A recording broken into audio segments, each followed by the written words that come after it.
Breaking news this morning, a new leftist euphemism has dropped. We can credit this one to an ancient altar recently discovered in Guatemala. The altar is pre-Aztec. It dates to between 100 BC and AD 750. We all know the Aztecs sacrificed humans to the tune of 80,000 a clip. Well, this pre-Aztec altar seems to have been used for human sacrifice as well, and, in the words of the archaeologist who discovered it, it was used in the sacrifice, quote, especially of children. But the archaeologist and the liberal media outlets reporting on the archaeological find want you to know that, I'm quoting directly here, it's not that they were violent. It was just their way of connecting with the celestial bodies. Fiery but mostly peaceful protests are out. Nonviolent child sacrifice is in. I'm Michael Knowles. This is The Michael Knowles Show.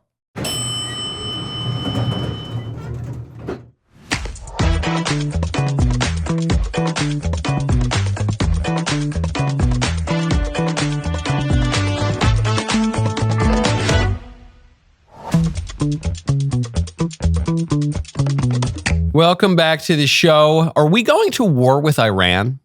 Are we going to war with Iran? We seem to be inching ever closer to it. We'll get to that in one moment. First, though, I want to tell you about Armra. Go to tryarmra.com/Knowles. Ever wonder what gives elite athletes, business moguls, and high performers their edge? Many are turning to Armra colostrum. This remarkable superfood is nature's original whole food supplement containing over 400 bioactive nutrients that work at the cellular level.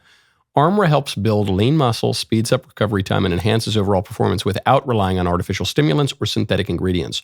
Whether you're running a company pushing your limits in training or simply looking for a natural advantage in your daily life, Armra colostrum optimizes your body's systems for peak performance and sustained energy. I really, really like Armra a lot, and I'm not even a big buff athlete guy. You want to talk to Mr. Davies about it. Mr. Davies has worked colostrum into his regular workout routine.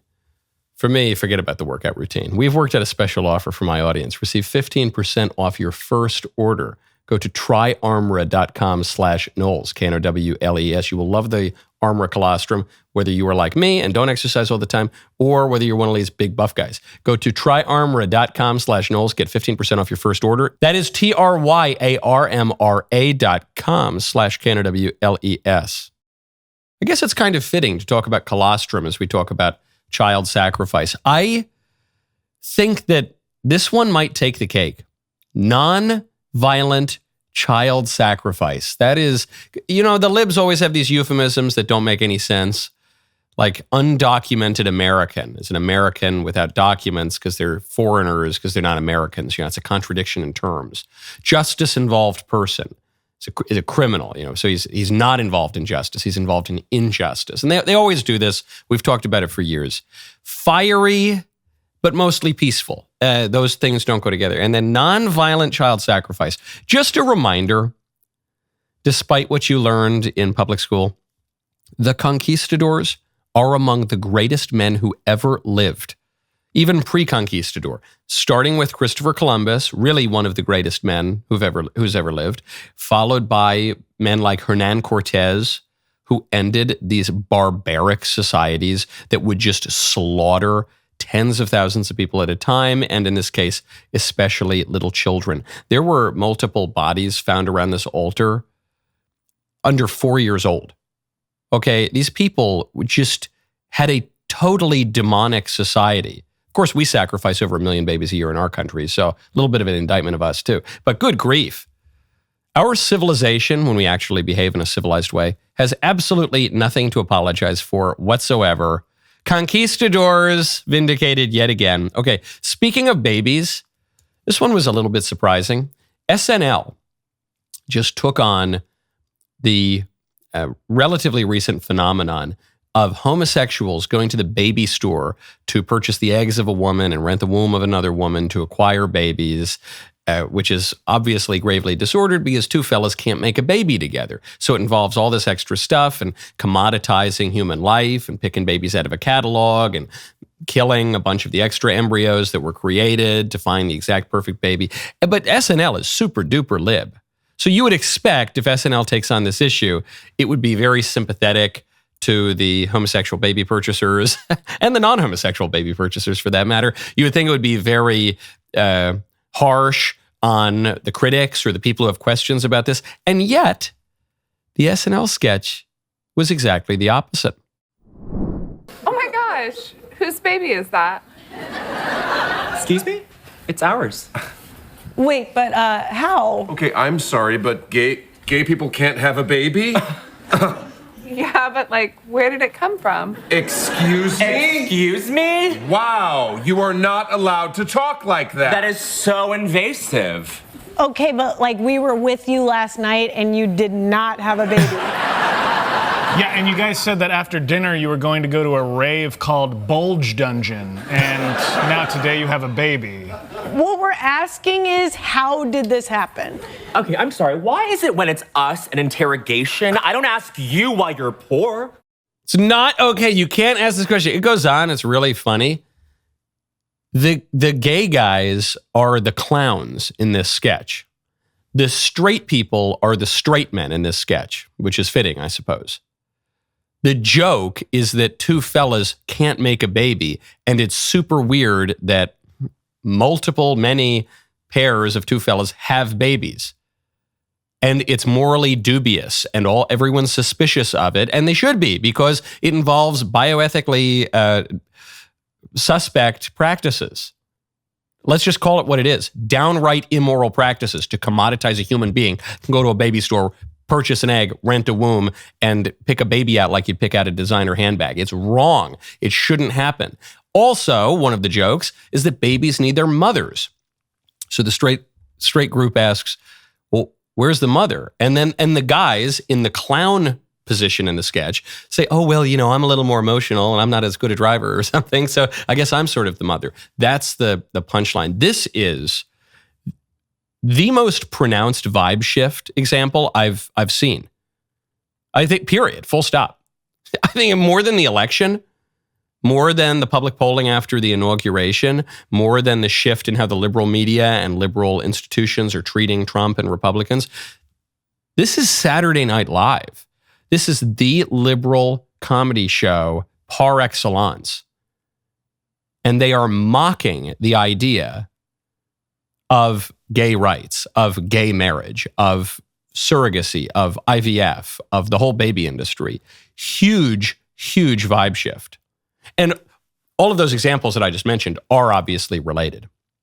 The fact that CNN and MSNBC and all the liberal networks are now starting to have to cater to conservatives is a direct reaction to the 2024 election. The fact that even SNL, even the entertainment, comedy, popular media are having to shift their political tone is a reaction to the election, because Trump not only won the election, he won the popular vote. And he not only won the white guys, he won plenty of white guys, but he also won half of Hispanics almost, 1 in 5 black guys, 40% of women under 30. He just won a lot. And he ran on mass deportations, and he ran on cutting out the excesses of the sexual revolution, and he ran on normal. Really good stuff.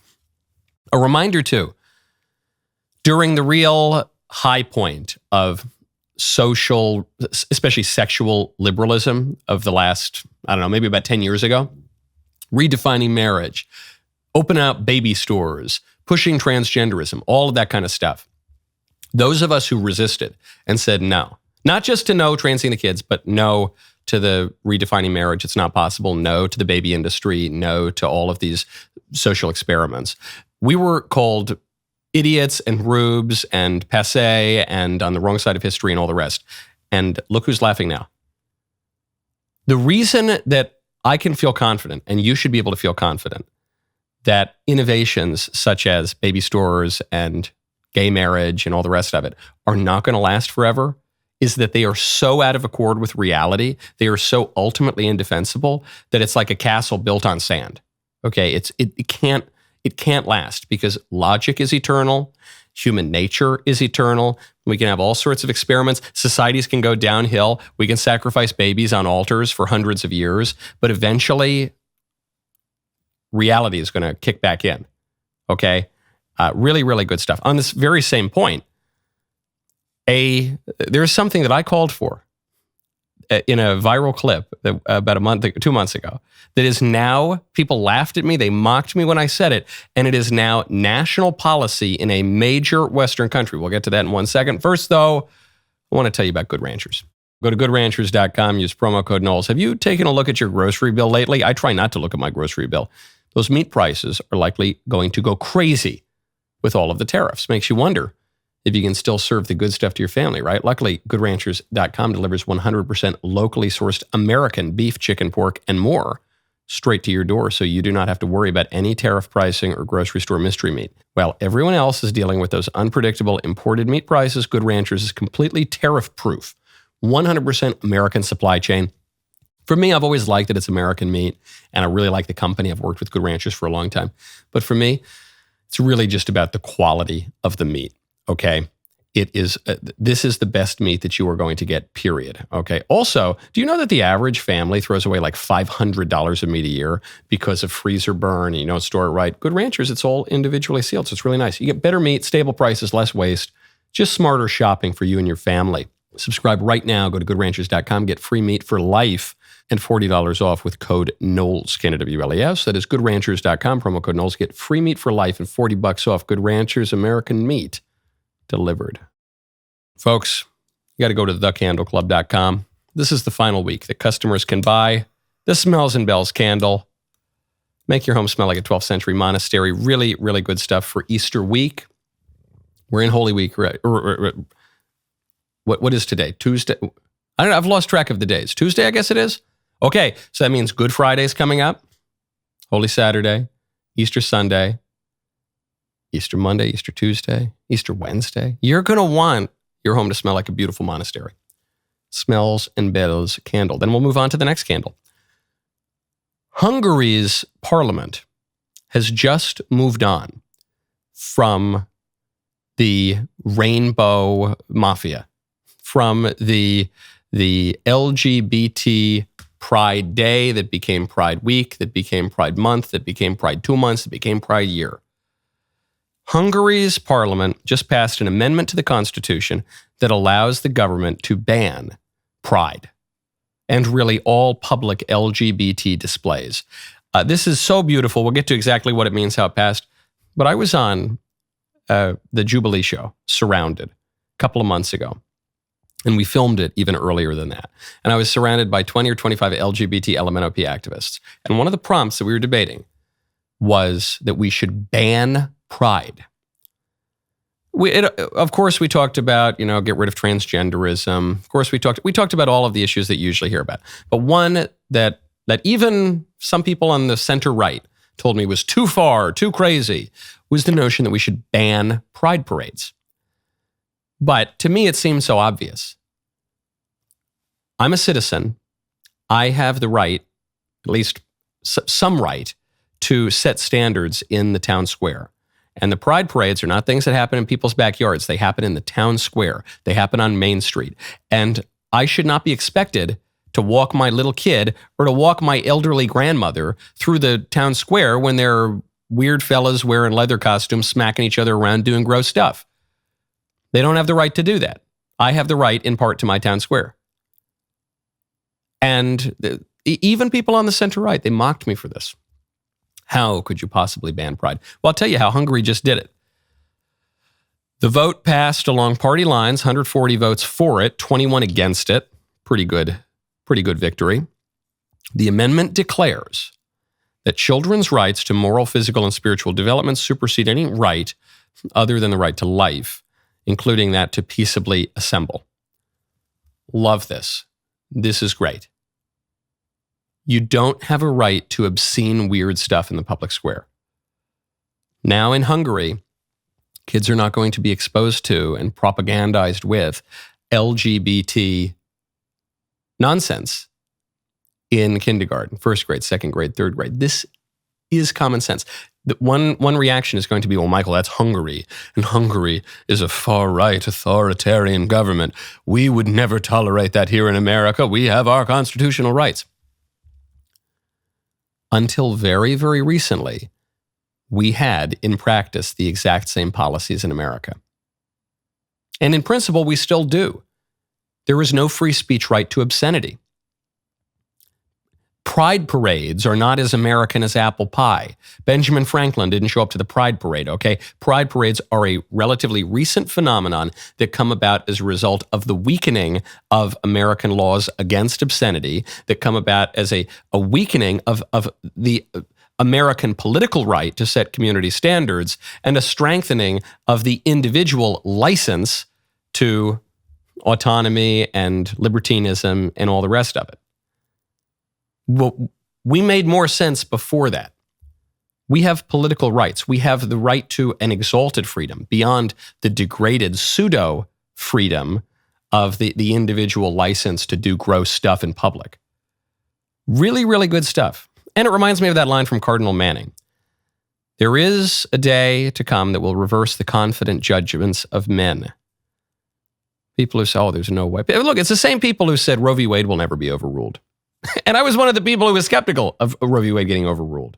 How quickly things can change. Settled precedent, the most sacred Supreme Court decision ever for the American left, overturned by President Trump, a guy who for much of his life was a kind of Democrat, socially liberal New Yorker. These things can flip. The pushback against transgenderism, which even 5 years ago we were told is the way of the future. Now it's a punchline. Gay marriage, we were told, here forever. Now it's a punchline on Saturday Night Live. Pride parades in public. I don't know that they're all that long for this world, even in America.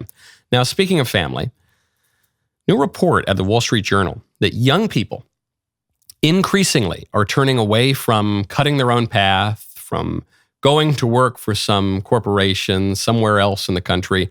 Young people increasingly are working for family businesses.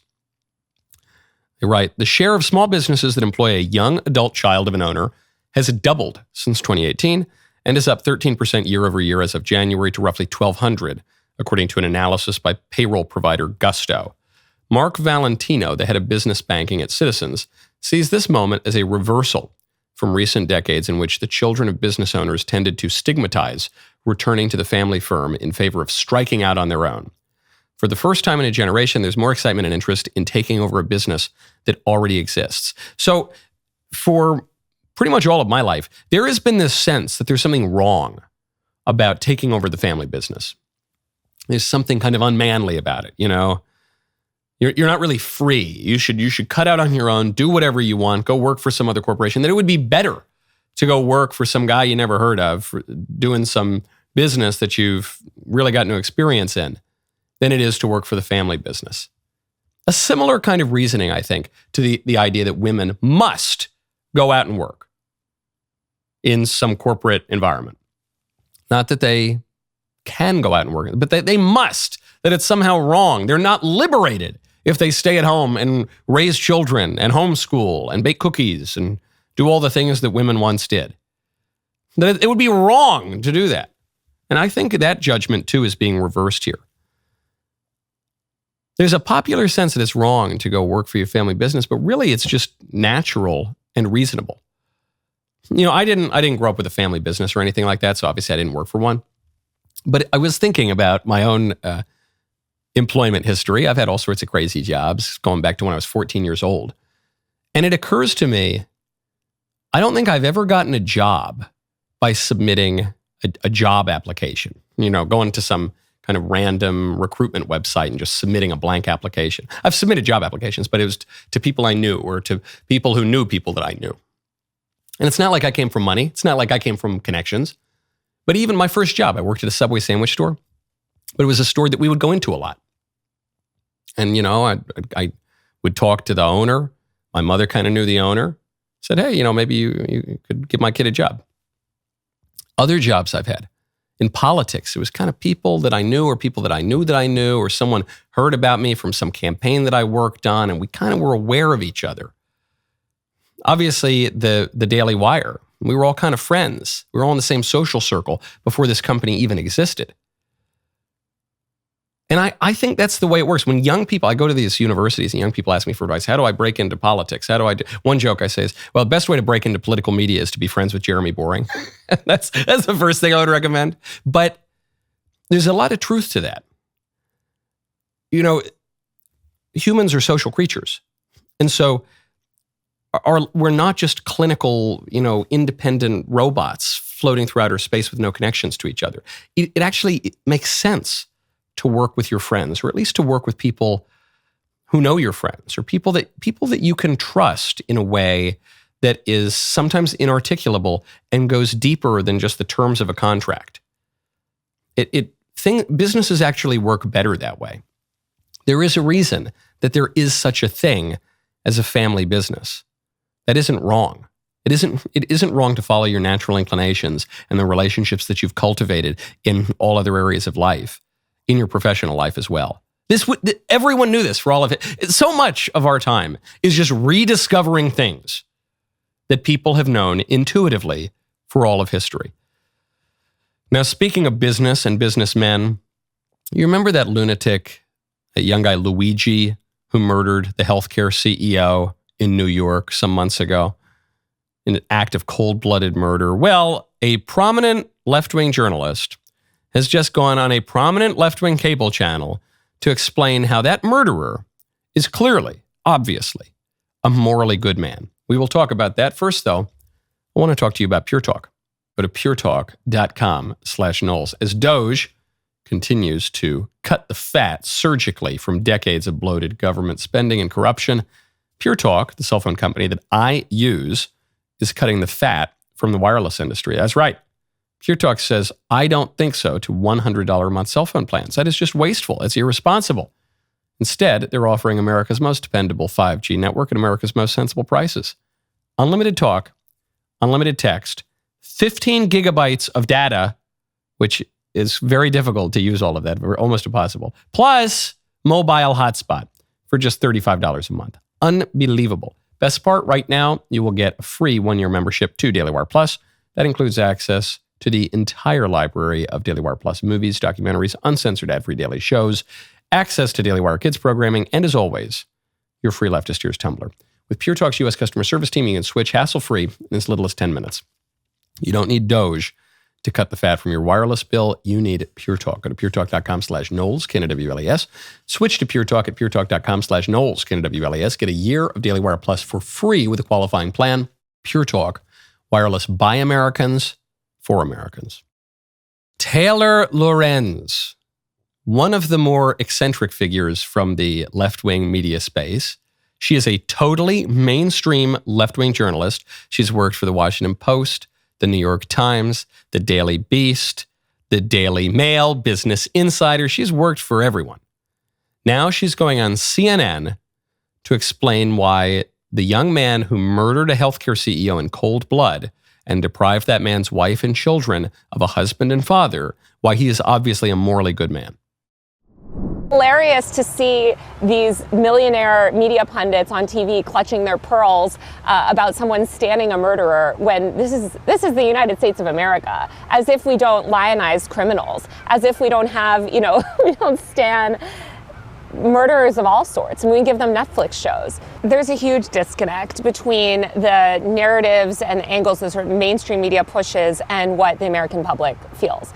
And you see that in moments like this. And I can tell you, I saw the biggest audience growth that I've ever seen, because people were like, oh, some journalist is actually speaking to the anger that we feel. The women who got her outside court in New York.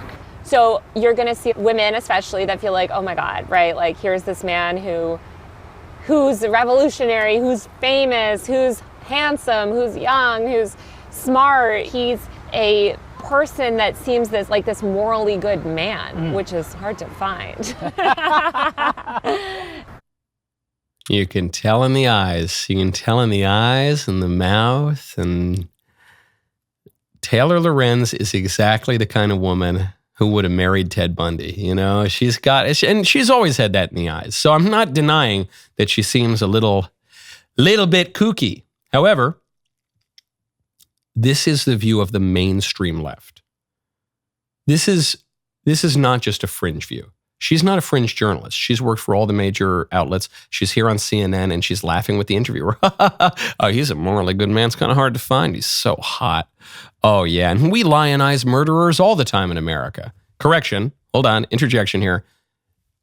No, you do. I don't lionize murderers. You do. The American left does. No, but we give them Netflix shows. Right. You run Netflix. I don't. Conservatives don't run Netflix. Yeah, but just, I don't know. He's just so hot, and he's so obviously morally good. Why is he morally good? Because he murdered a husband and father in cold blood, a husband and father who is probably richer than him, I guess. Although, I don't know, Luigi was a rich kid too, apparently. Or is a rich kid. He's still alive for now. Oh, he's so... And so I'm sure many on the left would like to say, oh no, this is not representative of us. She says, I had the largest audience growth during the period in which I talked about how hot and wonderful he is. But second of all, we have that survey that came out a week ago. That's that survey that showed that 55% of Americans who identify on the left say that it would be justified to murder Trump. And we have all the statements from the mainstream liberals, Biden, Kamala, all the rest of them, justifying the murder of Trump, calling him an existential threat to America. We have all the statements of the mainstream leftists saying that you shouldn't be civil with Republicans, as Hillary Clinton said, of Maxine Waters saying you got to push back on Republicans in public where you see them, of people justifying this stuff. So, she seems totally nuts, and what she's saying is repulsive and deeply immoral. That is the mainstream left-wing position. She says it in a particularly kooky kind of way with that wacky look on her face, but that's it. There is no equivalent on the right. There might be some fringe lunatics on the right who would be condemned by every serious person on the right. For her, that's the mainstream view. Now, speaking of men and women, my friend SourPatchLyds. You know SourPatchLyds she was on Tim Pool's show, and you might know her from various places on social media now. She made a really great point the other day on men and women. Did not involve Luigi, the murderer. She said, what is an example of a third space for men? A third space, not work, not home, somewhere men can go in their free time that is majority/completely occupied by men. Seems like a lot of male frustration could be traced back to this third space disappearing. I think this is totally right. Because this space did exist. It is one of the reasons that you're seeing explosive growth in cigar bars right now. It's one of the reasons I like to go to cigar bars. I know there are women who smoke cigars. I'm very grateful to them. I'm glad that they keep buying Mayflower cigars. That's great. But generally, cigar bars are men. And I like that. I like cigars just in themselves, and I've been a cigar enthusiast since I was 15 years old. But another reason that I like cigars is that when I go to a cigar bar, I'm just hanging with guys. And sometimes I just want to talk to guys. I talk to women plenty of times in my life. Sometimes I want to just talk to guys. And furthermore, if I go out and I have a drink, if I'm on the road, if I'm doing a public event, I don't even want the risk of a scandal for someone to take a picture of me getting a late night drink with a young woman. I don't even want to see that. I like the fact that the cigar smoke is a kind of woman repellent. Not because I don't love women. I do love women. But because it is appropriate for men in certain occasions, certain times, to just be around men. There used to be such a thing as a gentleman's club. Now we use that expression just to refer to strip clubs. But there used to be a thing as a gentleman's club. Some people were responding to SourPatchLyds over there, and they said, oh, these male spaces, they never really existed. Nostalgia's history after a few drinks. You're just imagining that. No, they really did. I was in New Orleans for the Premium Cigar Association trade show over the weekend, where we had a great time seeing a lot of friends in the industry. We won the best booth, our great ship booth of the Mayflower for our size of booth. So anyway, thank you to PCA. It was a great time. On Saturday night, I went out to one of these old Southern gentlemen's clubs. You know, you put on a tuxedo for dinner and you have a nice time with the fellas and you throw some drinks back. And it was such a throwback. And it used to be. A lot of private clubs were like that. And women had their own spaces too. And that's appropriate sometimes, okay? Even going back to Aristotle, who comes up on the show at least every other day, Aristotle pointed out the importance of friendship. Friendship not just of the networking kind, friendship of utility, friendship not just of convenience, you guys both happen to be in the same place. Friendship not just of pleasure, you both like pinochle, but friendship of virtue, friendship of the good, where you can really sit down and have a proper conversation. This is in large part why men and young men in particular really love cigars why there's cigar bars opening. It's because of this point. And I think there's one group of men that doesn't have to deal with this, and it's the incels. Weirdly enough, because the incels intentionally are never around women. They just exclude themselves from female life. And that's bad for them in many ways too, because it means that they probably can't grow up and they can't get married and they can't have kids and they can't do the things that men want to do. But they do at least have their male-only spaces, which is why they don't need to go to cigar bars or whatever, join some gentleman's club. But for those of us who really want a full human life and are fine growing up, getting married, having kids, being in society, being a normal person, SourPatchLyds is right. And the incels kind of have a point too. Men need their own spaces. That is appropriate. And liberalism, in the form of feminism, is really leveling. And this is where the gender dysphoria really begins. The claim that men and women are exactly the same for political purposes, for social purposes, is the beginning of that gender dysphoria. And you got to fix that. Or just head to a cigar bar and have a Mayflower. Now, I want to go back to co-ed spaces for a minute. You know about the University of Austin? It's that university that was founded in Texas to oppose wokeness. It's a non-woke university. They believe in free speech and merit and none of this coddling and none of these safe spaces. Well, the University of Austin has just announced its new admissions process, and it is revolutionary in higher education. And a lot of conservatives are cheering this on. And I can't give it 3 cheers. I can give it 1 cheer, maybe 2 cheers. I can't give it 3 cheers because I think conservatives are getting tripped up a little bit and we're falling for liberalism again. I'll get to that in 1 second. First, though, becoming a member of DailyWire Plus is not just a subscription, it's a statement. It means you're joining millions of Americans who share your values, respect our history, and are committed to building a stronger future. Members get ad-free, uncensored access to our daily shows from the most trusted names in media, in-depth investigative journalism, entertainment that reflects what you believe, movies, documentaries, series reshaping the culture in real time. Join right now. Go to dailywire.com/subscribe. My favorite comment yesterday is from Will GD, who says, Michael's best defense of daylight saving time is that when you think about it, there is great significance to the passage of time. Okay, I think there was a little more to my defense than that. But look, maybe Kamala Harris has a point there. She was right about the coconut tree. She was right. We didn't just fall out of a coconut tree. And there is, in fact, great significance to the passage of time. Maybe this woman, she's really growing in my estimation. The University of Austin is not one of these safe space, woke, affirmative action kind of universities. No. University of Austin is getting back to meritocracy with this admissions process announcement. No extracurriculars, no personal essays, no personality scores, no nepotism, no GPA. University of Austin just unveiled our new admissions policy. It's all in this kind of 90s, like VHS format, to bring back merit to higher education. SAT 1460, automatically let in. ACT 33 plus, automatically let in. No correct opinions, only correct answers. Automatic admission. If you get, or classical learning test 105 plus, you get in. Students pay $0 tuition. That's cool. Merit over mediocrity. Intellect over identity. Excellence over equity. Education over indoctrination. University of Austin. Come here and conquer the world.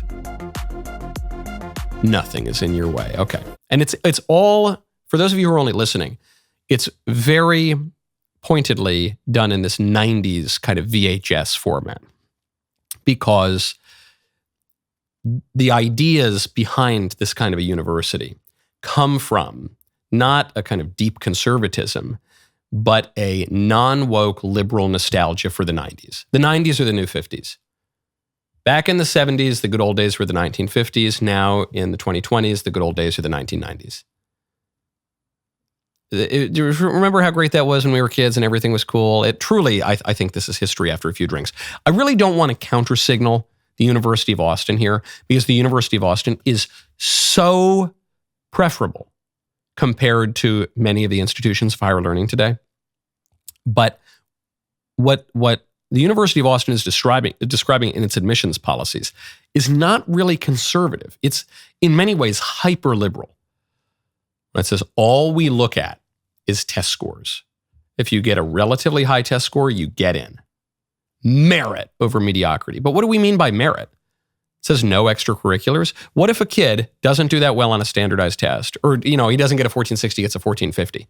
But he's started a business when he was 16. And he's the class president. And he's the captain of the football team.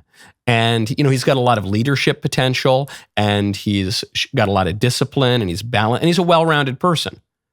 Isn't that the kind of person you would want at your school? Aren't those qualities good to have in your student body? I'll go further. It says no nepotism, meaning no legacy admissions. Okay, I was not a legacy admission when I went to college, and we didn't have money, and I wasn't captain of the football team. I'll tell you that too.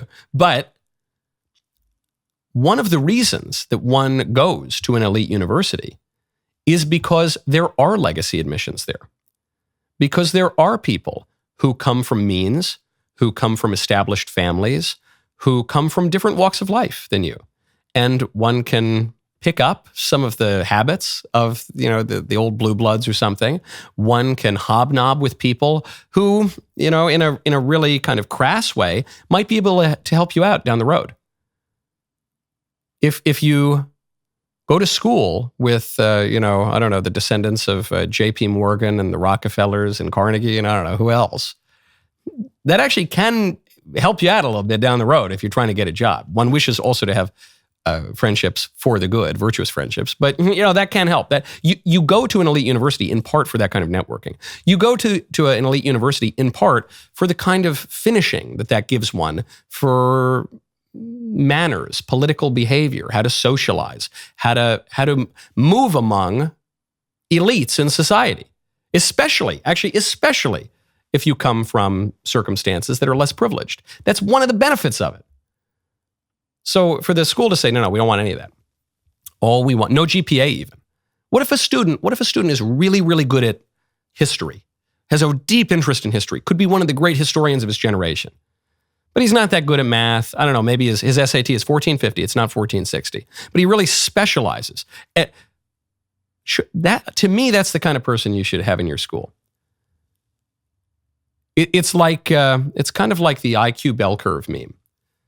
At the lower end, the Philistines of the culture say that the way you get into college and the way you succeed at college should be based on everything but standardized test scores. It should be based on your identity and what you do and all these intangible things and, your true self, man, that can't be quantified. And then in the middle of the cultural bell curve meme, they say it's all just about merit and standardized tests. But when you get back up to the top again, I don't know. I actually do think that students benefit from a little variety on campus. The problem is not the notion of taking into account extracurriculars and even identity. It's how that is being done right now. Right now, you got to be part of all the liberal clubs, and you got to come from some socially favored or politically favored racial group or sexual group, and that's how you get in. And so if you're just a regular old white kid who's good at his schoolwork, you're in a bad spot. If you're a regular Asian kid who's good at his schoolwork, you're in a bad spot.